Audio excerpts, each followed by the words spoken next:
Hi, today I'm going to cook an unusual salad with peaches and chicken. Ingredients: salad, chicken breast fillet 200 grams, 2 pieces of peach, onion half of 1 piece, walnut 100 grams, cheese. Well, let's start making a salad. First, I chop the chicken. I sprinkle the chicken with a special seasoning. Then I fry until cooked over high heat. I cut the fried chicken into pieces. I put the chicken in the salad. Slicing peaches. Fry the peaches with a little sugar. I put the onion in the salad. I put the fried peach.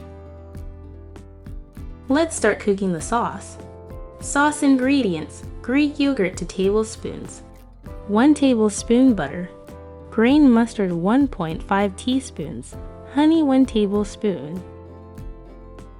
Sprinkle the salad with walnuts. I mix the sauce. I pour the sauce over the salad. Fry the cheese until lightly brown, and I put it in a salad.